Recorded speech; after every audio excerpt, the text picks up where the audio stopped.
Eli, Oui, le Liban peut ne pas avoir de budget. viens, je vais t'expliquer.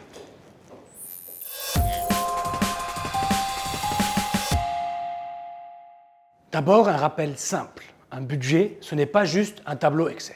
C'est une loi. La loi qui dit, pour une année, combien l'État devrait encaisser et combien il a le droit de dépenser. Concrètement, le budget fixe des priorités. Salaire des fonctionnaires, hôpitaux publics, écoles, électricité, infrastructures. Et il dit aussi comment on finance tout ça. Impôts, taxes, droits, et parfois on s'endette.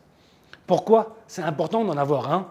Parce que sans budget, on gouverne au mois par mois. On dépense comme on peut, avec moins de visibilité, moins de contrôle et plus de risques d'opacité. D'ailleurs, le Liban a déjà vécu ça.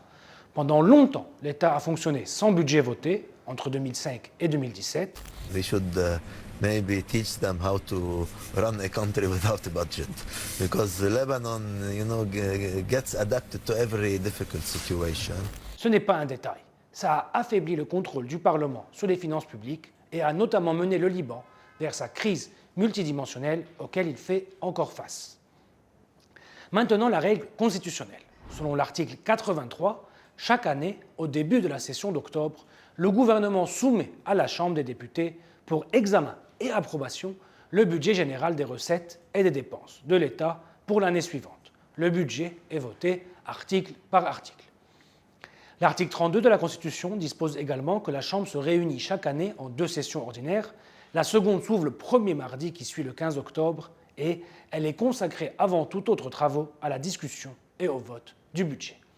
Mais si fin décembre le budget n'est pas voté encore, l'article 86 prévoit un plan B. Le président, en accord avec le Premier ministre, convoque le Parlement en session extraordinaire jusqu'à fin janvier pour continuer le débat. C'est ce qu'a fait le président Hollande le 24 décembre dernier. Et pendant ce temps, l'État ne s'arrête pas. Les recettes continuent d'être perçues.